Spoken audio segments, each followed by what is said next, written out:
Okay, initially this video was actually meant to be recorded in the park. I was meant to go to the park, but I can't be bothered to go anymore. I just wanted to say, you guys are pussies, okay? You're all pussies. I think the new wave of alternative people are pussies. Do you know what? Do you want to know why? Because everyone seems to be too afraid to use the word poser. On TikTok now, if you use TikTok, if you don't, people have started using the word performative. I don't know when this all started, but people started saying performative all of a sudden, like performative male. You know what? You know what I will say? It was funny initially, I'll give them that. The whole performative male stuff, it was funny. Also, do you like my gemstone? This is my private part. I count that as part of my not my pubes, my genitalia. Yeah, because I'm an alien. But anyways, yeah, performative male, like it all started off with like, oh, listening to Clyro, Matcha, Biba Doobie. Like, I already have my opinions on what's considered alternative. Then again, alternative is anything that goes against the grain, anything that isn't conventional. But I'm talking about, like, maybe it's because I'm black, I have to make everything about race. Yeah, I'm gonna be that person. There's a difference between white alternative and black alternative. Actually, no, black alternative and non-black alternative, because I feel like there's some connection between Asian and white alternative spaces, at least in the West. I'm not speaking for East Asia, for example, Japan, like, you know, gyarros, JIK, like, I'm not talking about those type of alternative, I'm talking about in the West, because I live in the West. Yeah, Clyro, Biba Doobie, Matcha, women's feminism, it's all centered around white alternative spaces.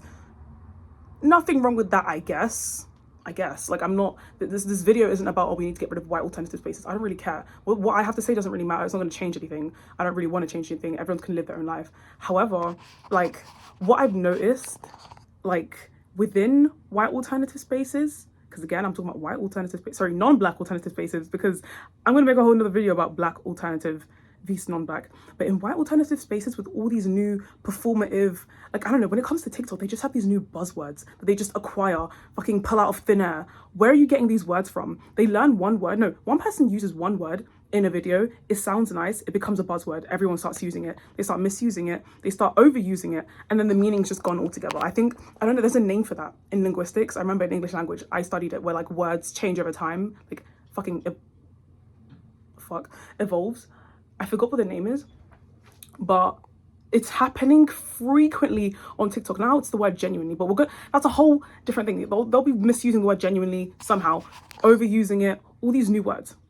But I digress. I think it's all connected to the current political climate in the West. That is obviously the root of it. I need to make a whole different video on that, because it's actually affecting fucking everything. But anyways, back onto the topic. Within non-black alternative spaces, the word performative is now often being used by punks, metalheads, people that like rock fans, you know, indie sleaze, I guess, like anything that's that type of alternative. I think everyone knows what I'm talking about. Like even goth, like those type of spaces.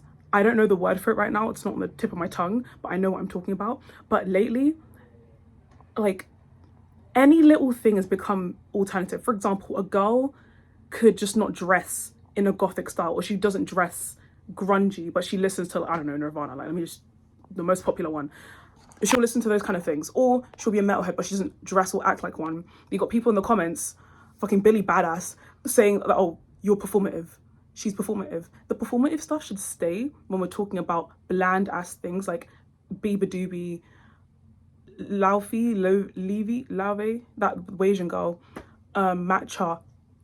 It was cute, it was funny when it was there, but I've realized you guys are just pussies. You know what the problem is? I've cracked the code. The problem is everyone's obsessed with virtue signaling, and everyone's scared to call people posers. We need to just, if you really want to be alternative and, you know, act like you're the best fucking alternative to have ever alternatived, it's not a word, but then you need to start using the fucking right terms, okay? Say poser, call people posers. That's what people did. Because you know what? The whole concept of calling people performative when they're not being performative and they're just existing and acting like you're the better alternative person, that's nothing new. I'm not coming for that in itself.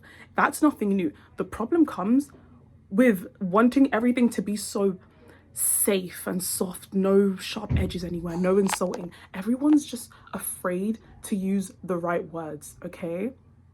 Call them posers. If you're going to be calling anyone anything, call them posers. Calling them a performative metalhead or a performative grunge enjoyer, or you're performatively drinking or performatively smoking, because that's a thing now apparently. I saw that the other day. If you smoke a cigarette or whatever, like tobacco or whatever, and you do it, you're being performative because it looks cool, because someone was saying how it looks cooler than vaping, which it does.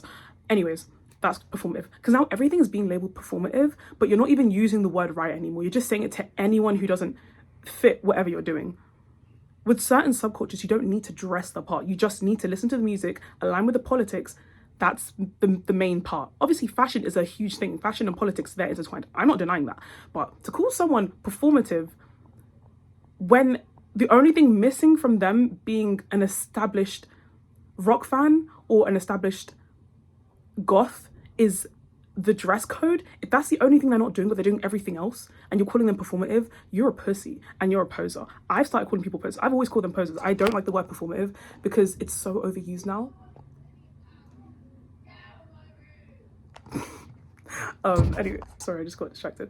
But yeah, I think what people truly want to do is to call people posers, but they're too scared to do it because of, again, lately in like the past 10 years, it's like the world has become soft. I'm not going to be one of those like, everyone's being a snowflake, oh, we should all be racist and, you know, hateful, you know, dark humor. I'm not saying that. I'm just saying sometimes there is such a thing as too woke. Sometimes there genuinely is such a thing as too woke, and I think that's kind of happening because no one wants to be called a poser anymore. Because if you call someone a poser, you're being like ableist. I don't fucking know. I'm just saying, like, lately, maybe it's just the side of the internet that I've been seeing recently. I'm not even online like that anymore.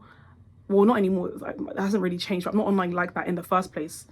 Like, I just go on TikTok to post and maybe scroll and then I just get off. Like, I not get off like that, but like, you know what I mean? Like, but I've realized, even aside from the word performative or poser, people are genuinely too scared to say what's on their mind, and I will make a separate video for that because I need to go somewhere right now, but I had to get it off my chest. Like, it's been boiling within me. I've been meaning to make this video. Just, it's not even important. I mean, I can make whatever video I want. It doesn't have to be something groundbreaking, but it's cool people posers. That's what people did in like the 2000s. Scene and emo kids, bro. Oh my god, they're like the biggest fucking culprits of this nowadays. Calling people performative. Go back to your roots and call them posers, okay? If you're emo or scene or anything in between or adjacent to that, to start calling people posers. So at the very least, even if you're gonna try act like you're on top of everyone else and you're better than everyone else, you're doing it the traditional way, okay? Call them posers, okay? It's not hard. You're not hurting anyone by calling them a poser. If anything, you're doing more damage by calling them performative, because what the fuck is that? Like, I don't know. Does anyone know what I mean? It doesn't matter. I just wanted to get this out my chest. Just start calling people posers, okay? Like, I don't know.